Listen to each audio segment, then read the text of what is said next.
चलते हैं श्रीमद् भागवत महापुराण।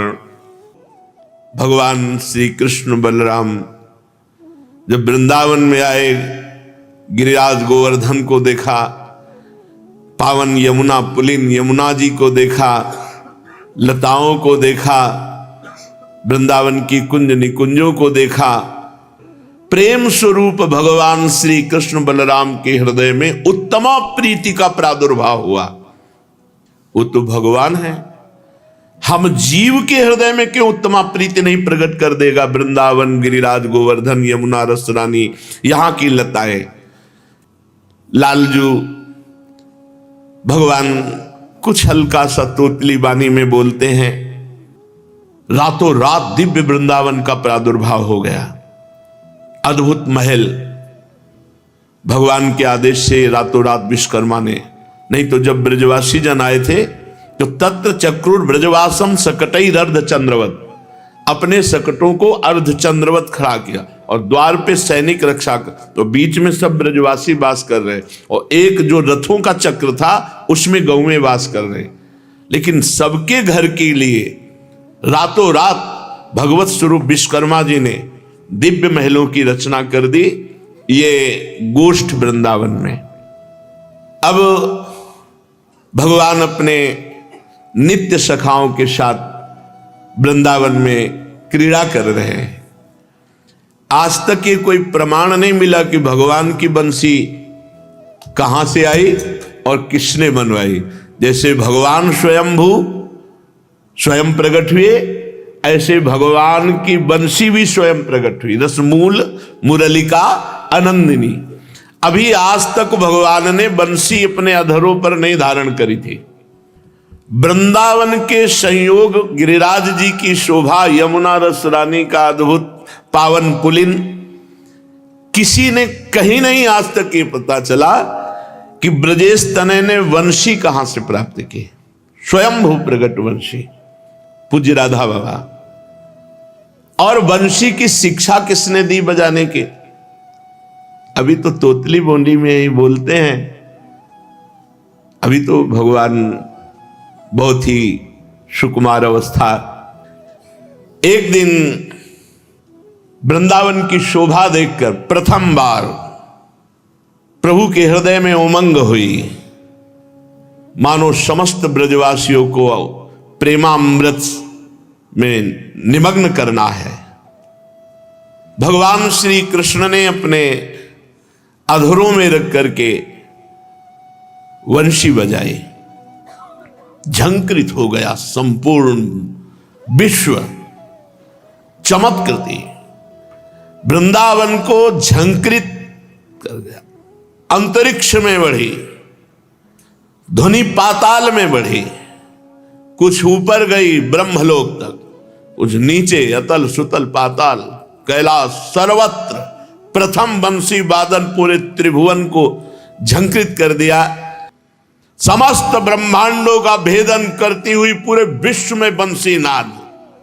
स्वयं परमात्मा जब बंसी नाद कर रहे हैं तो उनकी उपमा तो हो ही नहीं सकती किसी से। अब बंसी नाद देवलोक पहुंचा। नीचे रसातल, तलातल, पाताल, महातल, वितल, सुतल, जो ब्रजवासी जन हैं, जो सखा जन हैं, जो ब्रज युवती जन हैं, लालजू एकांत कदम्ब वृक्ष के नीचे ललित त्रिभंगी आंख मूंदे हुए अद्भुत वंशी वादन कर रहे। खग मृग पशु पंछी सब, यमुना जल का प्रवाह रुक गया, वायु बहना बंद हो, खग मृग मीन सब अधीन हो गए। ये सब ऐसे वृंदावन के पशु पक्षी मानो मुनि व्रत धारण करने वाले कोई परमहंस हो। द्रुम वेली से रस टपकने लगा। चंद्रमा थकित हो गया, रात रुक गई। वृंदावन में जब लालजू ने अपने अधरों में बंसी धर करके बजाई, जड़ में चेतना जागृत हो गई और चेतना वाले जड़ हो गए।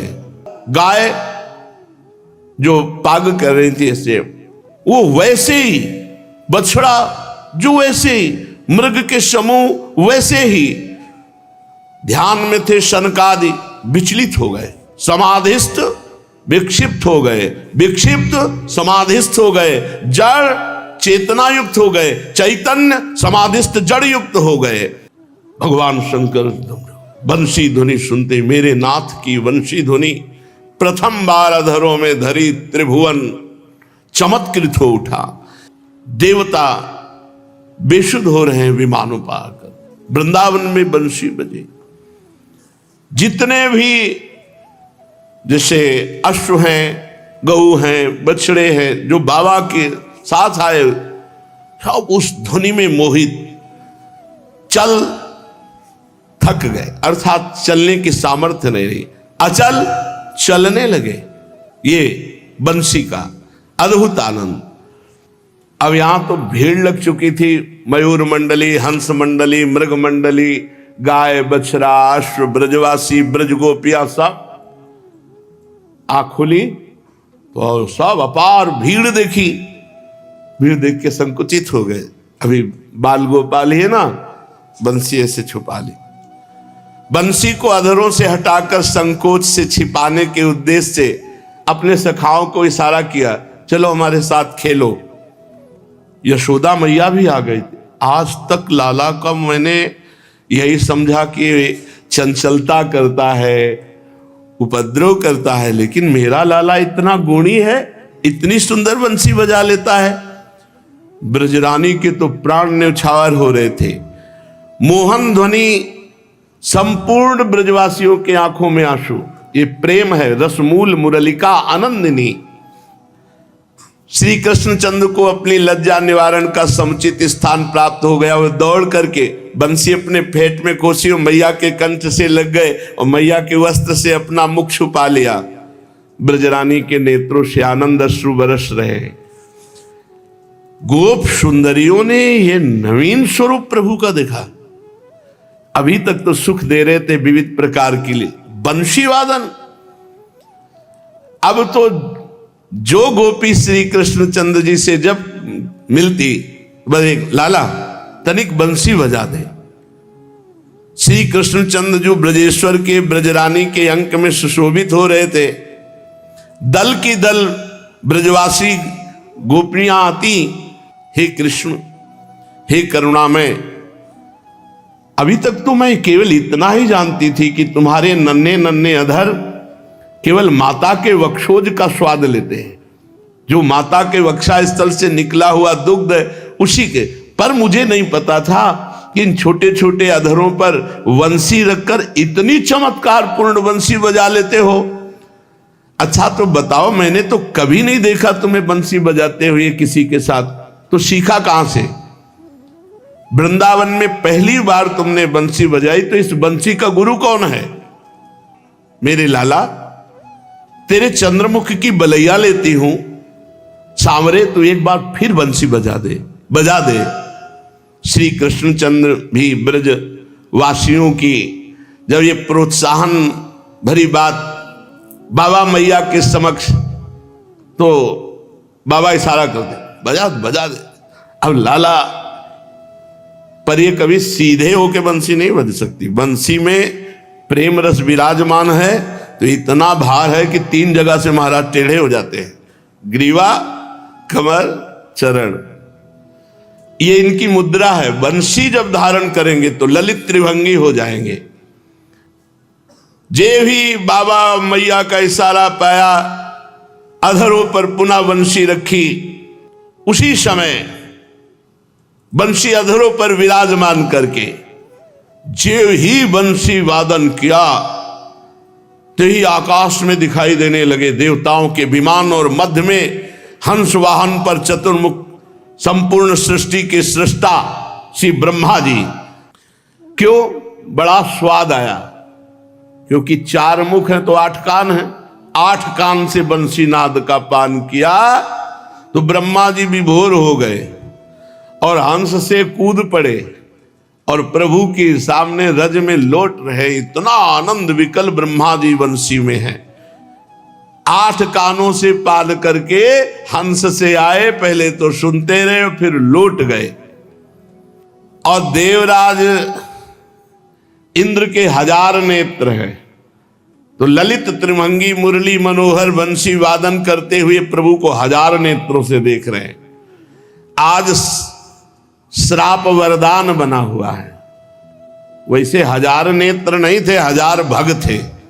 जब श्री गौतम ऋषि की पत्नी अहिल्या जी के साथ इन्होंने गौतम का वेश धारण करके, तो फिर गौतम ऋषि को जब पता चला तो कहा तुझे भग बहुत प्रिय, जा तेरे हजार भग शरीर में हो जाएं। तब जब चरणों में गिरे थे तो कहा जब रघुनाथ जी प्रकट होंगे, उनके दर्शन करोगे, तब तुम्हारे ये नेत्र रूप में परिणित हो जाएंगे। तो भगवान त्रेता में प्रकट हुए थे, दर्शन अब द्वापर में श्री कृष्ण चंद्रजू के भी कर रहे हैं। तो हजार नेत्रों से अश्रुबिंदु चल रहा है और मेघ बिल्कुल छाया हुआ नहीं, फिर भी अमृत की बूंदें गिर रही है। वो सुगंधित, वो मादकता प्रकट करने वाली बूंदें, क्यों? बंसी नादन से प्रेम रस की वर्षा हो रही वृंदावन में। अर्थात चित्र मेघ नहीं है, परवारी धारा बरस रही। नन्हे से नंद नंदन की वेणु ध्वनि से वृंदावन का स्थावर जंगम सब आनंद मगन हो रहा है। वेणुनाद का ऐसा प्रभाव हुआ कि गिरिराज महाराज के पर्वत शिखर द्रवित होकर के ऐसे बहने लगे, रस बहने लगा पर्वत से। पाषाण में तरलता आ गई, चारों ओर उनसे द्रवित पदार्थ बहने लगा। विहंगम पशु पक्षी मृग के यूथ ये समाधिस्थ हो रहे हैं। जहां प्रभु बंशी वादन करे वहां दौड़ के जाते हैं, वह शांत भाव से खड़े हो जाते हैं। जड़ता संचारी भाव आ जाता है। वारी धारा का पान करने की सामर्थ्य नहीं रही मछलियों में, उल्टा सब प्रवाहित हो रहा। यमुना जल उल्टा प्रवाहित, मछलियां वहीं जहां नंद नंदन बंसी वादन कर रहे। बंसी नाद का ऐसा चमत्कार, ऐसा प्रभाव कि सरोवर के जल को जमाकर प्रस्तर रूप कर दिया और प्रस्तर पाषाण को द्रवित करके बहा दिया। हंस हंसिनी ये जल के संसर्ग में आकर के ज्यों के त्यों वैसे ही खड़े हैं, क्योंकि वंशी ध्वनि का पान कर लिया, निश्चल हो गए। भगवान श्री कृष्णचंद्र जी ये द्वितीय बंसी बजाई। जब बाबा की गोद में मैया की, सारे बाबा का इशारा, ब्रजवासियों। अब तो जो ब्रजवासी हो, चार गोपियां, लाला बंसी बजा। पहले तो बंसी बजाने में संकोच करते थे, पर अब जब मनुहार हुई तो संकोच शिथिल हो गया। अब तो दिन भर यही कार्य, जिधर से लाला बंसी बज, लाला ललित त्रिभंगी, क्या सुख। इसीलिए ब्रजवासियों के जैसा सुख ब्रह्मा को भी थोड़ी प्राप्त हो, तो कभी कभी ब्रह्मा जी को प्राप्त है। वृंदावन के आने के कुछ ही दिनों में श्री कृष्णचंद्र का संपूर्ण ब्रजवासियों के हृदय में पूर्ण निवास, वही बंसी वादन करते हुए। अब मानो अपने नित्य विलास भूमि में प्रभु पधारे हैं, तो सब दिव्य कुंज निकुंज सब प्रकाशित हैं। प्रभु अब किसी के घर नहीं जाते हैं, अब दधि दुग्ध की लीला नहीं होती है, अब किसी के माट मटके टूटते नहीं हैं। अब हृदय पर प्रहार हो रहा है। बंसी वादन धीरे धीरे अवस्था बढ़ती जा रही है। रोहिणी नंदन बलराम सदैव सावधान रहते हैं, क्योंकि ये चपल हैं, वो गंभीर हैं। इनकी चेष्टाओं को देखते रहते हैं। कभी गोष्ठ में, कभी किसी कुंज में, कभी किसी गोवत्स के साथ ये क्रीड़ा करते हैं। ब्रजराज सावधान करते हैं बलराम जी को, सावधान रहना, इसको ज्ञान नहीं है, कभी ऐसी कोई बात जो इसके लिए हानिकारक हो। बलराम जी साथ ही रहते हैं, क्योंकि कई जगह रामावतार में जब लक्ष्मण जी का उत्साह बढ़ता तो भगवान इसे रोक देते थे। तो कहा अगली बार जब आप लीला के लिए अवतार लोगे तो हम छोटे भाई नहीं बनेंगे, बड़े भाई बनेंगे, जिससे हम आपको रोक सके, आप हमें न रोक सके। एक दिन समस्त बछड़ों को एकत्रित किया और अपने सखाओं से कहा कि दूर लेकर के चलते हैं और वहां चराते हैं, वहीं खेलते हैं। पर मैया समझाती कि मैया अनुमति नहीं दे सकती, बार बार सुना अभी तू योग्य नहीं है। आज निश्चय किया नहीं, अब तो हम बछड़ों को चराने जाएंगे, छोटे छोटे बछड़े लेकर गोष्ठ में। मैया बाबा से कह दे कि अनुमति दे दे मुझे, अब देखो मैं बड़ा हो गया हूं, अब मैं डरता नहीं हूं किसी से, मुझे अब बछड़े चराने के लिए, गौएं चराने के लिए अनुमति दे दो। मैया रोम रोम आनंदित हो जाती है इनकी बात सुनकर। ए नन्हे से गोपाल, वन गोचारण करने के लिए योग्यता भी चाहिए, मैं कल्पना भी नहीं कर सकती कि तुझे गौएं चराने के लिए भेजूं। इस प्रकार मना कर देती। अब इस समय भगवान श्री कृष्ण की 3 वर्ष की अवस्था है। कुमार भाव की झांकी आ रही श्रीअंगों में, शैशव अंतर्ध्यान हो चुका है, कुमार अवस्था का प्रादुर्भाव हुआ है। बड़े सुंदर सुंदर वस्त्र पोशाक मैया धारण कराती हैं, धोती बहुत सुंदर किनारीदार पीतवर्ण की, वैसे भी कोटि कंदर्प दमनी सुंदर, कुछ भी धारण करे ना ये ऐसे भी अच्छे लगते हैं, बहुत सुंदर है। आसक्ति करो वो सब रूप दिखाई देंगे। बड़े मन योग से मैया श्रृंगार करते हैं, कितने सुंदर है। थोड़ा नाम जप करो तो तुम्हारे मानस का शीशा साफ हो तो फिर दिखाई देने लगेंगे, झलकने लगेंगे। फिर कुछ बोलने की इच्छा नहीं होती, कुछ कहने की, बस उस रूप का पान करते रहो। ना काहू शो बोलिबो ना कोई व्यवहार, बस अपनी कुंवरी किशोरी को जियत निहार निहार। बहुत बहुत मतलब मोक्ष पद प्राप्त महापुरुषों ने इनके रूप को देखकर मोक्ष सुख को तुत्कृत कर दिया। ऐसा रूप है लालजू का, ऐसा रूप है प्रियाजू का। ऊपर पीतांबर धारण किए हुए हैं, बड़ा सुंदर श्रृंगार जननी ने किया है। पीतांबर फहरा रहा है, पीली धोती पहने हुए, करधनी बंधी हुई, स्वर्ण के बाजूबंद, कंकन, मोर मुकुट, कुंडल, कमर में बंसी, जे भी निकलते हैं तो नेत्रों के दोने से भर भर कर महान तपस्वी जो ब्रजवासी जन है, ब्रजजन, ब्रज युवती जन, खग मृग पशु पंछी सब इनके रूप रसासों का, ये ऐसा रूप थोड़ी मुनि मन ध्यान धरत नहीं पावत। अरे कर कमल की एक अंगुली देखने को मिल जाए तो ब्रह्मानंद में लघुता पैदा कर दे वो, इतने सुंदर हैं प्रभु। फिर इनके रूप को, इनके, यही तो परम सुख है। बड़े भाग्यशाली हैं जिनका प्रभु के नाम में, रूप में, लीला में, धाम में थोड़ी भी रुचि हो गई है। जे भी निकलते कोई कोई ब्रजवासिनी तो अरे नंद नंदन आए, चलो दौड़ो, सब पहले रूप रसपान, घर के सब काम काज छोड़कर सब बाहर खड़ी हो जाती। और वो गजनायक प्रभु चाल है, बात एकदम मस्त चल, सबको सुख प्रदान करते हुए चल रहे। प्रतिदिन मैया श्रृंगार करती, प्रतिदिन ये ब्रजवासियों को सुख देते। ये कभी कभी गोवत्सों के साथ खेलते और कभी कभी वृषभों से भी खेलने लगते। जो बड़े बैल हैं, सांड हैं, वो बलराम जी दौड़ पड़ रहे हैं। अब वो कोई बैल साधारण बैल है, तमोगुणी जीव थोड़ी है, ये सब तपस्वी परमहंस जल, वो खेलते हैं भगवान के साथ। इसीलिए तो गाय और बैल बने हुए हैं। बलराम जी आकर बलपूर्वक ऐसे पकड़ लेते हो, कहते छोड़, और लाला तू दूर हट, नहीं तुझे चोट लग जाएगी, रक्षा करते हैं। फिर बलराम जी जाके शिकायत करते हैं, मैया बछड़ों से खेलना, सीधी गैयों से खेलना ये तो ठीक है, बड़े बड़े बैलों से भी अब खेलने लगा है। और ये तो कहो हम पास में थे, अगर पास ना होते तो कुछ अनिष्ट हो सकता था।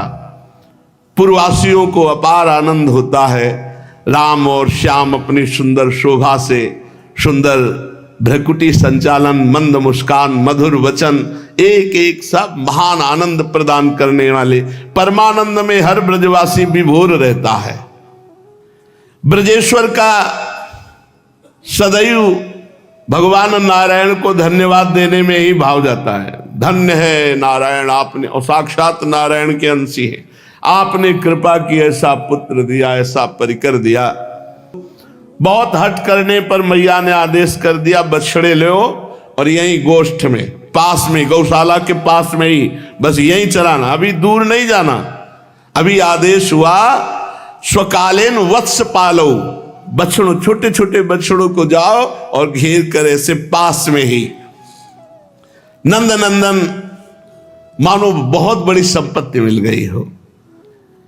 ब्रह्म मुहूर्त आरंभ होने पर ब्रजपुर वृंदावन का आकाश मंगल ध्वनियों से युक्त हो जाता है, क्योंकि ब्रजवासिनी गोपियां जब मंथन करती तो घर घर घर ये ध्वनि, और सब कृष्ण नाम, कृष्ण रूप में डूबी हुई मधुर मधुर गायन करती है। यशोदा मैया वत्स चारण का आदेश दे दिया है, पर प्रारंभ आज करेंगे। गोप सुंदरियां, वयस्क, गोप शिशु सब उत्साहित है। ब्रजेश्वर ब्रजरानी ने भी रात में विश्राम नहीं किया। कल लाला प्रारंभ करेगा वत्स चारण। गोपाष्टमी से शायद भगवान प्रारंभ किए चराना, गोपाष्टमी से गाय चराने के लिए भगवान। तो आज भी हम सब जितने ब्रजवासी जन हैं, मथुरा वृंदावन की परिक्रमा गोपाष्टमी को जो लगती है, और फिर इधर वृंदावन वासियों और इस क्षेत्र के ऐसे लगते, फिर एकादशी को मथुरा और सब वो वृंदावन के ऐसे परिक्रमा, अरे अपार भीड़ लगती थी। अब तो ये जो रमण रहती थी ना, भर के चलती थी। कई बार परिक्रमा गुरुदेव भगवान के साथ पूरा माला बना हुआ था, वृंदावन, मथुरा और वो गरुण गोविंद, ऐसे पूरा माला बना हुआ था। इतने व्यक्ति श्रद्धालु, सब नंगे पैर। अब तो यत किंचित दिखाई देते हैं, अब तो धीरे धीरे श्रद्धा ही मतलब अंतर ध्यान होती चली जा रही। यहाँ सब मेला लगता था 4-5 दिन का, सप्तमी, अष्टमी, नवमी, दसवीं, एकादशी, द्वादशी, इतनी तक यहाँ मेला लगता था यार, कुछ भी खरीद सकते हो। ये रमण रहती सब, अब तो एक भी दुकान नहीं दिखाई दी, सब बंद। वो बात ही धीरे, जो आज के 25 वर्ष था वो अब नहीं है, और 25 वर्ष और बीतने दो, फिर और कुछ हो जाएगा। समय रोज परिवर्तित होता चला जा रहा है। सब ब्रजवासी जाग रहे थे कि कल नंद नंदन बछड़ा चराने जाएंगे। प्रभात होने को अभी बहुत समय है। लाला पहले, मैया जल्दी करो। मैया कहती अभी तो अर्धरात्रि, तू सो जा। नींद इनको भी नहीं आ रही। गोवत्सों को लेकर वन की ओर चलना है, बड़े उत्साहित है। उत्साहवश कभी कभी तो शयनगार से भाग छूटने का प्रयत्न करते, पर मैया पूरी रात जगती रही, यशोदा मैया, और समझा बुझा कर सुला, अभी 2 बजे हैं, अभी 3 बजे, अभी सो जा। प्रातःकालीन जब गान होने लगा, घर घर की आवाज, दुग्ध दूहने की, मंथन की, अब प्रभु धैर्य नहीं रख सके। मैया ने दरवाजा बंद करके, कपाट बंद करके सिटकिने लगाई। ये ऐसे तो मानेगा नहीं, साकल लगा दी। वो मैया, प्रातः काल हो गया। देखो भगवान गौओं को कितना प्यार करते हैं। आज हमारे गौओं को प्यार नहीं किया जा रहा। हमारे धर्म की बहुत बड़ी नींव है गौ सेवा, गौ पालन, गौ दुग्ध, गौ घृत, गौ दधि। ये सब हमारे जीवन के लिए बहुत उपयोगी है, और ये हमारे आराधना में भी है। हम अपने प्रभु का अभिषेक करते हैं तो गौ दुग्ध, गौ दधि, गौ घृत, इन्हीं से तो करते हैं। अब प्रायः धन के लोभ से, दूध अधिक के लोभ से अपनी शुद्ध देशी जो गाय हैं, इनका सेवन कम होता जा रहा है। बड़े बड़े महापुरुष संत महात्मा जन लाख लाख गायों का सेवन कर रहे हैं, और गृहस्थ जन दूध के लोभ से अब भैंस रखने लगे, विदेशी गाय रखने लगे। हमें लगता है कि पैसा मिल जाएगा लेकिन बुद्धि शुद्ध नहीं रहेगी। अगर अपने देसी गऊ की सेवा करोगे तो उसके कंडा से जो रोटी बनेगी उससे बुद्धि शुद्ध होगी। जो गाय का दूध बहुत तेजस्वी होता है, उसमें स्वर्ण तत्व होता है, उसमें बौद्धिक स्तर को बहुत प्रेम, ब्रह्म ऋषि जन इसी का सेवन करते थे, देवताओं का हविष्यान इसी से, इसीलिए हर ऋषि गाय रखता था, क्योंकि उसकी जो दिनचर्या उसकी पूर्ति ही गाय से होती थी। और गौ में समस्त देवताओं का वास है, और गौ हमारे सनातन धर्म की नींव है। अगर ये नींव गिर गई तो महल पूरा गिर जाएगा। देखो स्वयं गोविंद भगवान ने गौओं की से कितना उत्साह रखते गौ सेवा का।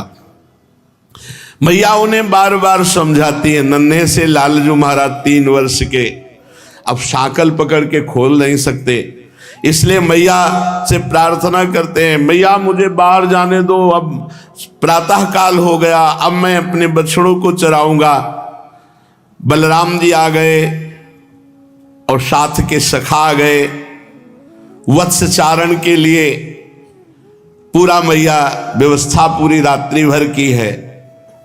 स्वर्णिम रवि रश्मियों की आलोक, अर्थात जब भगवान सूर्य उदय हुए तब मैया ने सांकल खोली। कदली स्तंभ द्वार पर मंगल घट, ध्वजा, पताका, बंधनवार, पुष्प वितान आदि कला मर्मज्ञ गोपों ने एक से एक नवीन पल्लव, और गोपियों ने सुंदर चौक पूरी है रंग बिरंगी। ब्रजरानी आश्चर्यचकित हो रही जब साकल खोली, पूरे दरवाजे पर चौक पूरी हुई और सब बंधनवार, पुष्प वितान, ध्वजा, पताका, मंगल घट।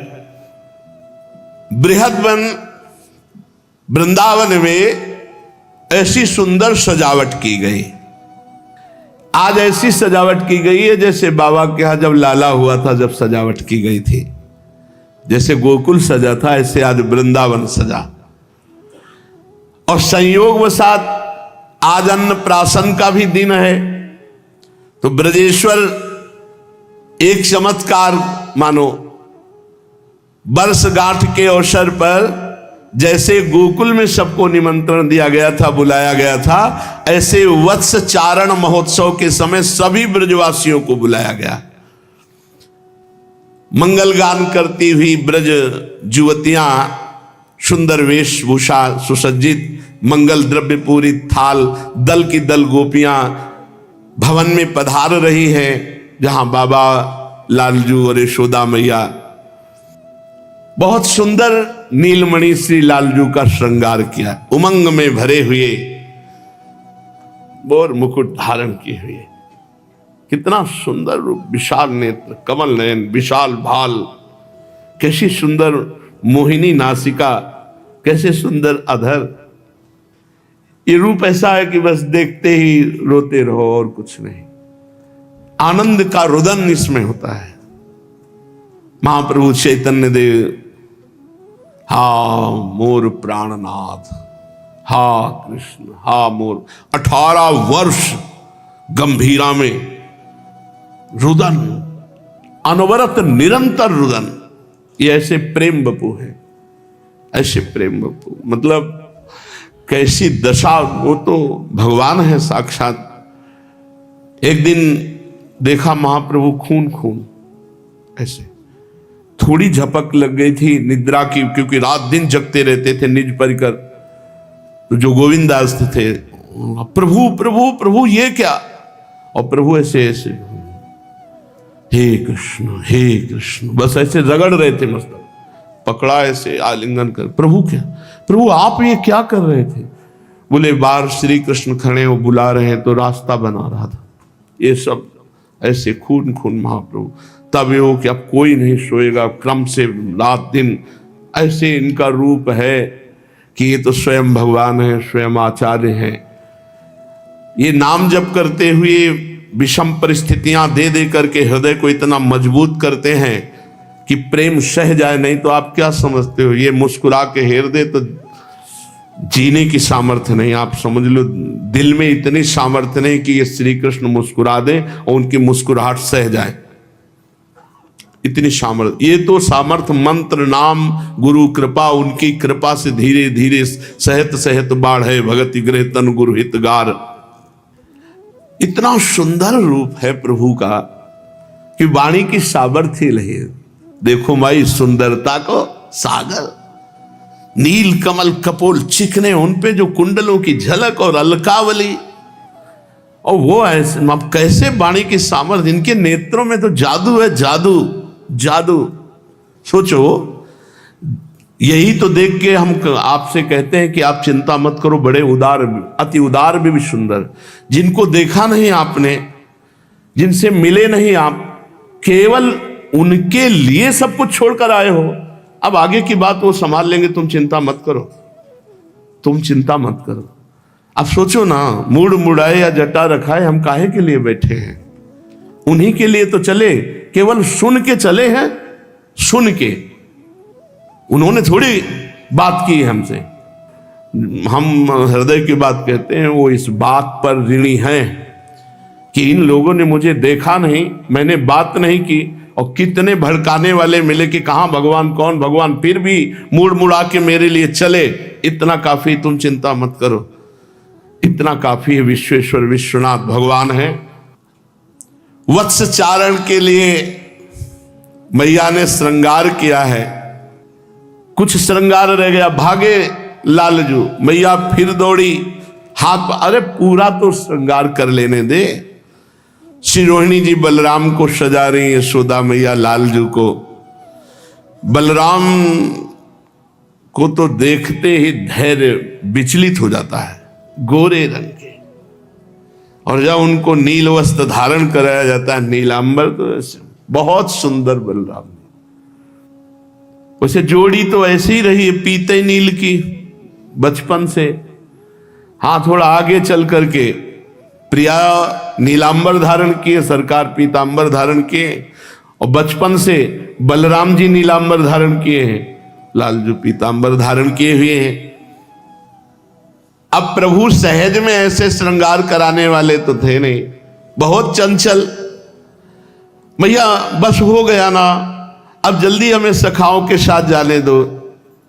जननी बहुत मनाती है, रुक जा लाला, पूरा श्रृंगार धारण कराने दे। असीम वात्सल्य, महामरकतमल श्यामल अंगों में ऐसी कांति। मैया सुंदर सुंदर वस्त्र आभूषण श्रृंगार करती है, और फिर हट करके मुखचंद्र को निहारती है। लाला, ये जरूर अपने ठाकुर को श्रृंगार करके दर्पण दिखा करके थोड़ी देर हटकर, पीछे हटकर दर्शन करना चाहिए, नख से शिख तक। आज श्रृंगार में कोई कमी तो नहीं रही। रोना आता है, फिर रोना आता है जब अपने प्राण प्यारे का श्रृंगार करके देखो तो फिर कुछ और ही दिखाई देता है। ये सारा खेल भाव का है। देखो, भाव का है, जैसे भाव करोगे वैसे। अभी तो रूप में विराजमान है, हम नाम सेवा की कह रहे, राधा नाम सेवा की।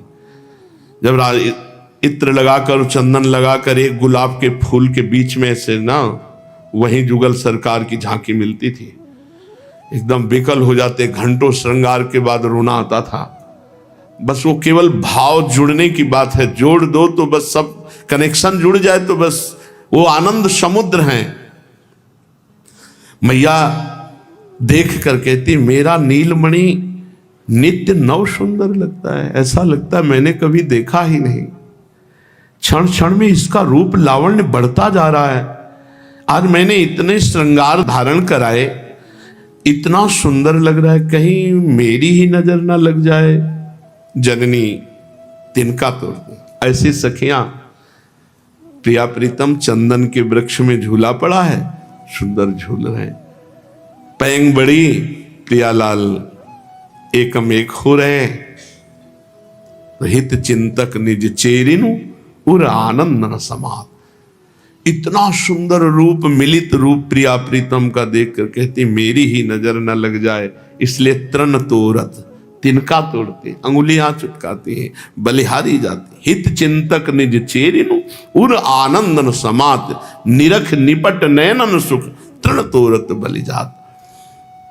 जननी हृदय से भगवान नारायण से प्रार्थना करते हैं कि हे नारायण सर्वभयहारी, मेरे पुत्र को किसी की नजर न लगे। आज प्रथम दिन है, ये गैया चराने जा रहे हैं और पीछे कई बार ऐसे अमंगल हो चुके हैं, कहीं कोई अमंगल न हो। हे नारायण, हे हरि, मेरे लाला की रक्षा, स्वयं हरि की रक्षा करने के लिए हरि से प्रार्थना करती। पूजन आरंभ हुआ, कलश स्थापना आदि, दान दक्षिणा सब हो गई, पूजन हो गया, बछड़ों का गौओं का पूजन किया और फिर तिलक दिया गोपाल ने। इनकी लकुट भी टेढ़ी है। देखो जैसे राधा पीजदान, ये हमारे ब्रज की लताओं की लकुट ऐसे ही मिलेगी, ललित त्रिभंगी टेढ़ी ही मिलेगी। लकुट उसे ही कहते, उसे तो डंडा कहते हैं जो सीधा होता है, सीधा जो होता है उसे डंडा कहते हैं, लकुट तो उसे ही कहते हैं जो। अब तो दिव्य सखाओं के साथ लकुट लिए हुए, कमर पे फेट पे बंसी धारण किए हुए, और गोवत्सों का समूह सखा साथ है, नाच पड़े लाल। आज गौ सेवा, गोप मंडली देखकर अवाक रह जाती है।